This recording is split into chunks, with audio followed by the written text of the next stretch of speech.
বিসমিল্লাহির রহমানির রহিম। আসসালামু আলাইকুম ডিয়ার ভিউয়ার্স, আশা করছি সবাই ভালো আছেন, সুস্থ আছেন। আলহামদুলিল্লাহ আমিও ভালো আছি, তবে একটু ঠান্ডা লেগেছে, একটু বেশি ঠান্ডা লেগেছে, যার জন্য ভয়েসটা একটু বসে গিয়েছে। আজকে আপনাদের জন্য অনেক লোভনীয় একটি রেসিপি নিয়ে হাজির হয়েছি, খুবই সহজভাবে কিন্তু আপনারা এই পিঠাটি তৈরি করতে পারবেন এখন যেহেতু শীতকাল চলে এসেছে। তো আমি ফার্স্টে দেখালাম নারকেল কোড়ানো, আর এখন গুঁড়ি নিয়ে নিয়েছি, ভেজা চালের গুঁড়ি। চালটাকে আপনারা আধা ঘন্টা বা 1 ঘন্টা ভিজিয়ে রাখবেন, আতপ চাল। আর আতপ চালের মধ্যে 1 পট ভাতের চাল দেওয়া ছিল। তো এটাকে ভিজিয়ে রেখে আপনারা তারপরে পানি ঝরিয়ে গুঁড়ি করে নিয়ে আসবেন দোকান থেকে। ওই চাল দিয়ে আজকে পিঠাটা তৈরি করে দেখাবো একদম পারফেক্টভাবে। গত বছর ট্রাই করেছিলাম কিন্তু হয়নি, এই বছর আলহামদুলিল্লাহ পারফেক্ট হয়েছে। তো কিভাবে তৈরি করলে পারফেক্ট হবে সেই টিপসগুলো দিব, তো ভিডিওটি না টেনে সম্পূর্ণ দেখার অনুরোধ রইল। তো ফার্স্টে আমি গুঁড়ি নিয়ে নিয়েছি। আমি আজকে যতগুলো পিঠা বানাবো সেই বাটির মাপ অনুযায়ী গুঁড়িটা নিয়েছি। তো আপনারা যতগুলো পিঠা বানাবেন, যেই বাটিতে করে বানাবেন সেই বাটির একটা মাপ অনুযায়ী গুঁড়িগুলো নেবেন। এখানে পানি ব্যবহার করবেন, নর্মাল পানি দিয়েছি, আর লবণ দিয়ে দিবেন পরিমাণ মতন। আর যে মুঠো করে বারবার দেখবেন যে এটা মুঠো হচ্ছে কিনা, আর এরকম আবার ঝরঝরে হয়ে যাচ্ছে কিনা। যতক্ষণ পর্যন্ত মুঠো হবে ততক্ষণ পর্যন্ত পানি অ্যাড করবেন। এখন দেখেন এই যে আমার এখন কিন্তু একদম পারফেক্ট হয়ে গিয়েছে। আমি আজকে এই বাটিটা দিয়ে পিঠাগুলো তৈরি করে দেখাবো। আর একটু বেশি পানি ব্যবহার করেছি, একটু ভিজা ভিজা রেখেছি। আর এই যেখানে আমি গুড় নিয়ে নিয়েছি, আপনারা এই গুড়টা ব্যবহার করবেন, খেজুরের গুড়। এটা ব্যবহার করলে পিঠাটা খুবই মজা হয়।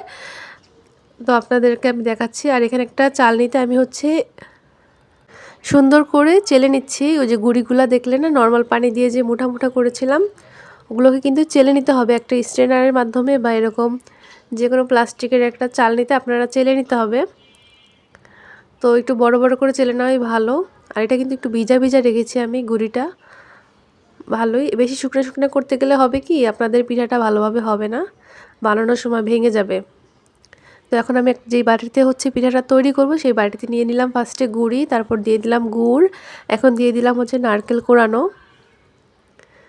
তো এটা আমি 2টা লেয়ারে করব। আপনারা যতটুকু মিষ্টি খেতে পছন্দ করেন সেই অনুযায়ী গুড়টা দিয়ে দিবেন। আমি একটু বেশি দিয়েছি কারণ আমার কাছে খেতে খুব ভালো লাগে।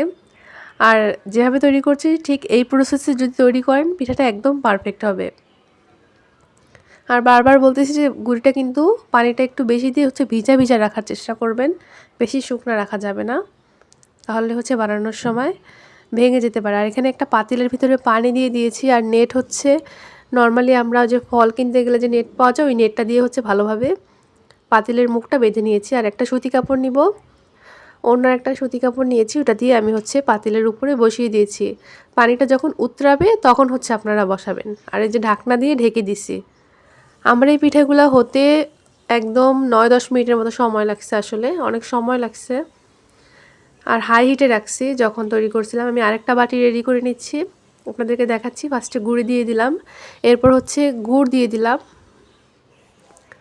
তারপর নারকেল দিয়ে দিচ্ছি। দেখেন, তো এইভাবে করে আপনারা দিয়ে দিবেন আপনাদের পছন্দ অনুযায়ী নারকেল কোড়ানো। তারপর উপর দিয়ে আবারও গুঁড়ি দিয়ে দিব। এভাবে করে 2টা লেয়ারে আমি পিঠাটা রেডি করেছি। আর আলহামদুলিল্লাহ খেতে কিন্তু খুবই মজা হয়েছে। আপনারা এভাবে কিন্তু বাসায় খুব সহজে এই পিঠাটা তৈরি করতে পারেন। আমার কাছে মনে হয় চিতই পিঠা থেকে এই পিঠাটা বানানো খুব সহজ। আর আপনারা অবশ্যই বাসায় ট্রাই করে কিন্তু আমাকে জানাবেন যে পিঠাটা পারফেক্ট হয়েছে কিনা। আর চুলার উপরে অবশ্যই একটু বেশি সময় দিয়ে রাখার চেষ্টা করবেন, না হলে কিন্তু পিঠাটা ভেঙে যায়। চুলায় একটু বেশি সময় লাগে রাখতে। আর যে ওড়নাটা আমি দিয়ে বসিয়েছি, আপনার যদি আরও পাতলা ওড়না থাকে বা পাতলা কাপড় থাকে তাহলে পাতলা কাপড় দিয়ে পিঠাটা বসানোর চেষ্টা করবেন। এটা আমার ফার্স্ট যে পিঠাটা বসালাম ওইটা। তো ফার্স্টের পিঠাটা তাড়াহুড়া করে নামাইছিলাম, এই জন্য একটু ভেঙে গেছে। তো যে সেকেন্ড পিঠাটা রেডি করে নিয়েছিলাম, এখন এটা বসিয়ে দিব। এই যে দেখেন, ওড়নার ভিতরে এরকম দিয়ে দিবেন। আর বাটিটা কিন্তু সঙ্গে সঙ্গে নিয়ে নেবেন, নাহলে চুলার এত পরিমাণে হাই, হাতের ভিতরে লেগে যায়, গরম শেক লাগে। তো এখন এই যে ওড়নাটা দিয়ে দিচ্ছি, প্রচুর গরম আসলে পাতিলটা। আর চুলা অবশ্যই হাই হিটে রেখে এই কাজটা করবেন। আর যখন পিঠাটা দিবেন তখন একটু চুলাটা কমিয়ে নেবেন। তো এই যে আমার দ্বিতীয় পিঠাটা আলহামদুলিল্লাহ একদম পারফেক্ট হয়েছে আর খুবই মজা হয়েছে। তবে পিঠাগুলো বানাতে একটু সময় লেগেছে। আপনারা যদি ছোট পিঠা বানান তাহলে হয়তো কম সময় লাগতে পারে। আর এই দেখেন গরম ধোয়া ওঠা, একদম ধোয়া ওঠা পিঠা। তো আপনারা কে কোথা থেকে আমার ভিডিওটি দেখছেন অবশ্যই জানিয়ে দিবেন কমেন্টের মাধ্যমে।